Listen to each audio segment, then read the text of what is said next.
Mu by'ukuri uyu musore ashobora kuba yakora icyo ari cyo cyose kugira ngo agurire isaha ihenze cyane zo mu bwoko cyangwa se mu bwoko bwa Rolex ayigurire umukunzi we.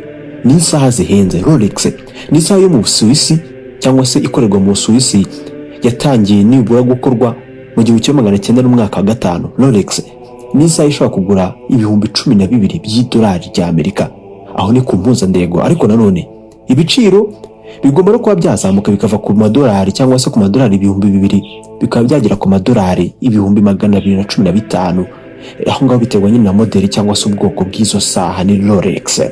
Ni umusore, abantu bundi bamwita Raya Joe mu hantu atuye cyangwa se aha atuye bumenyero nk'umuntu nyine w'umusore uri aho ngaho usanzwe. Uyu musore Raya Joe yari afite imyaka 23 ubwo ibi byose byatangiraga. Yari atuye muri Singapore, ni umujyi hagati aho ngaho. Nitwa Samuel Mugisha, ninjye tujye kubana mu nkuru y'uyu munsi. Gusa uyu musore wacu afite ikibazo gikomeye cyane, ikibazo ahubwo cyo gusengerwa. Ni umusore afite ikihe kibazo? Ni ukuri ko Imana akunda gusambana pe, afite icyaha cyangwa se inyatsi yo gusambana.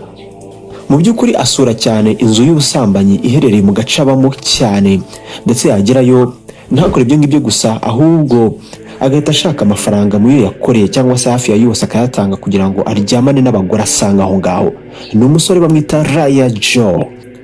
Uyu musore nibura asura iyi nzu y'ubusambanyi kenshi ku buryo nibura amafaranga yose anakorera y'umushahara we aba ashobora gushirirayo. Ubwo ni ku munsi cyangwa se ku kwezi. Ibaza ko ashobora kujyayo iminsi cyangwa se inshuro enye mu cyumweru zose. Ni umusore. Nibwo rero nyuma yo gusura aka gace cyane cyangwa se iyo nzu y'ubusambanyi kenshi, nibwo yaje guhura n'umugore umwe yakunze cyane, we yita ko ari mwiza, bamwita Siphon. Ni umugore. Uyu musore yaje gutekereza ko Siphon ari umugore mwiza cyangwa se ateye neza cyangwa se ari umugore w'inzozi ze cyangwa se ibitekerezo bye. Nibwo Siphon cyangwa se uyu mugore yatangiye gukura cyane uyu musore. Ni umusore witwa Raya Joe.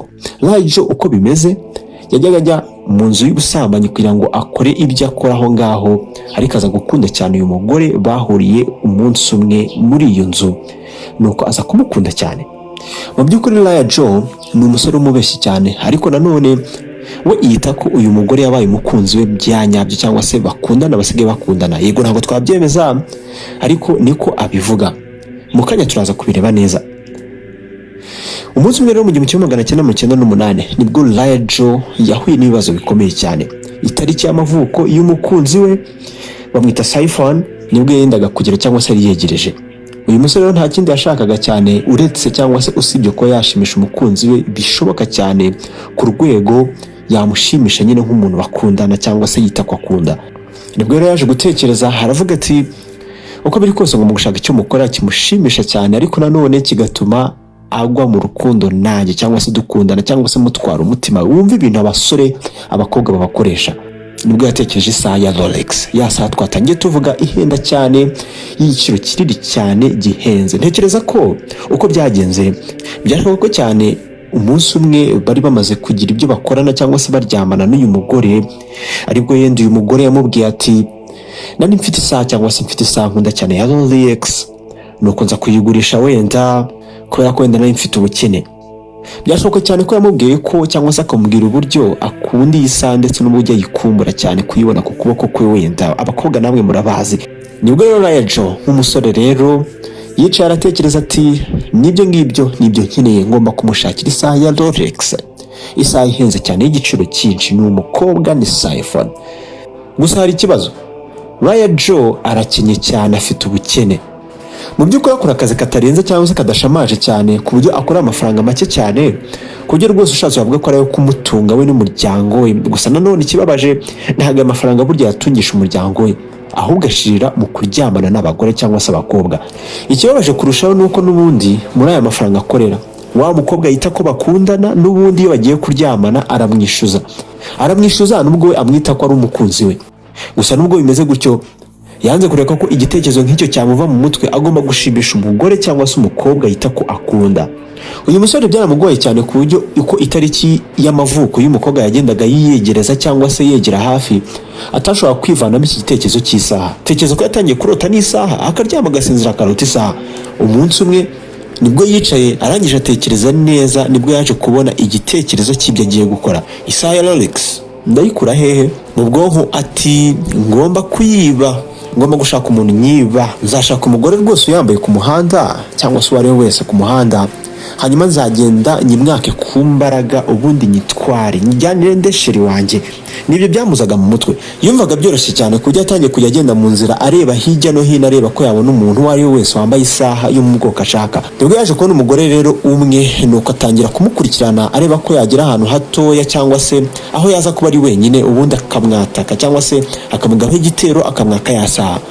Yaramukurikiranye kugeza igihe cyangwa se isaha yari igeze neza ngo abashe kumwiba neza. Hanyuma Raya Joe rwose byaramunaniye, birangira atamwatse cyangwa se atibyo saha ngo yaka umugore wo ku nzira cyangwa se bari bahuriye ku nzira. Gusa ikibabaje ntabwo ari uko byahagarariye aha ngaho, ahubwo Raya Joe ni umusore ntabwo yabashije kubyakira ngo abashe kuvuga ko bimunaniye, ahubwo yatangiye gutekereza ati uko byagenda kose ngomba gushimisha umukunzi wanjye. Uyu musore yumvaga agomba kuzashimisha umukunzi we cyangwa se gushimisha umukunzi we baryamana cyangwa se bahuye baryamana mu nzira zose byagombaga kunyuramo. Muribuka ko nababwiye ko atakoraga amafaranga menshi, ari umuntu uraho ukorera amafaranga, ahubwo uvuga ko cyangwa se wavuga ko atanashamaje cyane kuko yakoraga mu byerekeye filime cyangwa se amafoto, nabwo atari ibye ahubwo yungana cyangwa se ari umu assistant aho ngaho. Rimwe rero nibwo yarimo akora kuri set cyangwa se kuri tele, nibwo yaje guhura n'uyu umugore bita Madame Paul.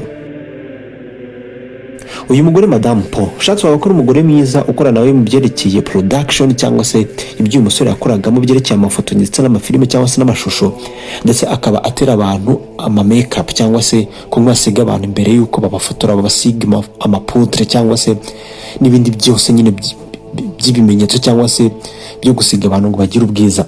Nibwo rero umusore wacu Raya Joe akimubona nibwo yaje kubona ko uyu mugore yarambaye isaha nziza cyane yo mu bwoko bwa Rolex. Wibuka isaha umusore wacu ashaka cyangwa se yita ko umukunzi we akunda ni Rolex.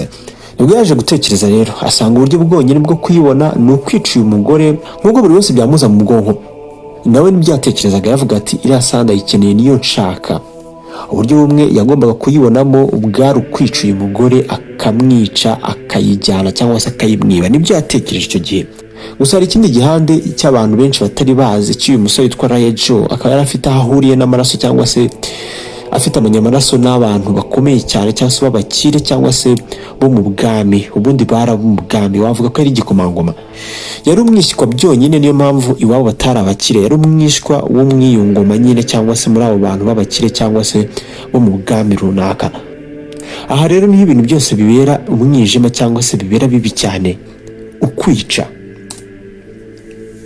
Yafashe telefone yakura Madame Paul, amwakura yigize umuntu undi cyangwa se utari we. Nibwo yaje kumubwira ko izina rye ari Nigel cyangwa se Nigel, ndetse yashakaga ko yakura cyangwa se yahamagaraga Madame Paul kugira ngo azamukorere akazi, ndetse ko araza kumuhereza amafaranga ahagije kuruta ayo yakoreraga cyangwa se yabasha gukorera mu busanzwe mu kazi ke. Ni Madame Paul yari yigize umukire, yamusezeranyije kumwishyura amafaranga ahagije ndetse arenzeho yatekereza. Nkuko byakugendekera nawe, Madame Paul wa mugore wari ufite isaha yigeze kubona ku nzira cyangwa se bigeze guhurira kuri tele, yarabyemeye yemera kuza gukora icyo kiraka. Ku munsi w'ikinyoma, ku munsi wo guhabwa akazi k'ikinyoma, Madame Paul yinjiye imodoka arayitwara yerekeza kuri bus stop cyangwa se kuri arete imodoka zihagararaho. Yari yarangiwe n'umusore wacu Raya Joe ko ariho baza guhurira. Wibuke Raya Joe yari yigize undi muntu nk'umukire nyine wese wahereza undi muntu akazi. Uyu mugore yumvaga ko agomba kugenda akahasanga boss wamuhaye akazi, ariko kandi agahura n'abakozi cyangwa se n'abandi bakozi bagomba kuhahurira, nyine bagomba kuba bakorana akazi. Uko umugore yari mu rugendo yerekeza aho Raya Joe yari ari, niko Raya Joe yafashe itabi afata urumogi atangira kunywa bihagije ku buryo yagiye rumugeza kubi cyane, hejuru cyane, mwebwe mubyita kujya hayi. Nibwo yafashe urugendo akimara kwizuza iryo tabi cyangwa se urumogi, ubundi yerekera aho Madame Paul nawe yagiye kuri arete ya bisi. Ahageze yaramusuhuje, nawe yigize nkaho yahawe akazi n'uwitwa Nigel cyangwa se Nigel ko yaza gukora ku mafoto. Madame Paul ndetse na Raya Joe barahagaze bahagarira mu gihe cy'iminota aho ngaho bategereje ko abo bantu batari abanyabo baza kubuza bakabasanga aho ngaho, ubundi bagakora akazi. ubwo Madame Paul yari ateye umugongo Laya Jo. Nibwo umusore wacu yabonye neza ko Madame Paul ataribone neza ibyo ari kumukorera inyuma, nibwo yatekereje ko igihe cyari cyanyacyo cyari kigeze kugira ngo abashe kuba yamwica neza. Noneho utegereza ko yakuyemo iki? Yavanye inyundo mu mufuka cyangwa se mu mpantaro aho yari yayije inyuma mu mpantaro. Paul yamukubise mu mutwe ako kanya, nuko Laya Jo akimara gukubita umugore iyo nyundo ku mutwe, umugore agatakaza ubwenge. Yaramufasha mukurura amwerekeza mu bihuru byari aho ngaho hafi yaho bari agerageza kumuhisha. Akimugeza mu bihuru, Madame Paul yarahagurutse arakanguka atangira gutabaza asaba ubufasha. Laya Jo ibyo ntabwo byamushimishije cyane, ntabwo yashaka ko atabaza na gake. Nibwo yafashe inyundo yongera mukubita ku mutwe, arakubita kugeza igihe uyu mugore Madame Paul atari kongera kuvuga cyangwa se gusohora ijwi na rike. Nibwo yakuyemo icyuma yari yitwaje amurangiza akoresheje icyuma, ubwo umugore abapfuye burundu gutyo. Nibwo yafashe isaha ya Rolex arangije abavuye muri ako gace. Yageze mu rugo araryama, ntekereza ko yarananiwe, ahari wenda yumvaga atameze neza cyangwa se ananiwe mu buryo busanzwe. Nibwo yegeranyije za mpano zose ubundi yerekera kuri ya nzu y'ubusambanyi ajya gushaka wa mugore. Uzi byabaye? Akigerayo yamuhaye buri kimwe yari yamuzaniye, harimo na ya saha. Aho bigeze nanjye ntekereza ko yari bumukunde, ndetse nubwo yenda ntakwemeza ko yari bubikunde cyane ko yari bujye mwemera ko baryamana ku buntu, ariko uyu mugore uko byagenda kose yatekereje ko ari byiza, yarabyishimiye. Muri uwo mwanya ntekereza ko hari abantu babonye Madame Paul cyangwa se wa mugore wishwe mu gihuru cyangwa se bari bamutaye, kuko hari umuntu wakuye polisi. Nibwo polisi cyangwa se inzego zishinzwe umutekano zatangiye gukora iperereza. Mu iperereza nibwo bavuganye n'umugabo wa Madame Paul cyangwa se wa mugore wari wishwe n'umusore wacu. Umugabo yibutse neza ko umugore we mbere yuko ava mu rugo mu gitondo yari yabanje kumubaza aho yari agiye. Nibwo yamubwiye ko yari yahawe akazi n'umugabo witwa Nigel cyangwa se Nigel, ndetse yari yamubwiye ko bagombaga guhurira kuri bus stop cyangwa se kuri arete cyangwa se hamwe bisi zihagarara. Gusa igitangaje, ubwo Madame Paul yavuganaga na Laya Jo kuri telefone, mu by'ukuri yamwumvishe nabi. Ntabwo yumvise neza ku buryo yumvishe ko umusore yamubwiye ko yitwa Laya Jo. Wibuke yitwa Laya Jo, ariko yumvise ko yamubwiye Laya Jo aho kumva Nigel cyangwa se Nigel ni kubundi babivuga. Mbese yumvishe nabi izina rye. Ubwo rero umugabo yamubazaga aho agiye uwo munsi, umugore yamubwiye ko agiye guhura n'uwitwa Laya Jo aho kuvuga Nigel. Ibi rero nibyo umugabo yabwiye polisi cyangwa se inzego zishinzwe umutekano. Inzego zishinzwe umutekano ubwo zatekereje neza zisanga Laya Jo bijya guhura mu kuntu, nubwo bategereje kumugenzaho icyaha, nibwo baje kumenya neza ko uyu nguyu ari we wakoze icyaha cyo kwica uyu mugore.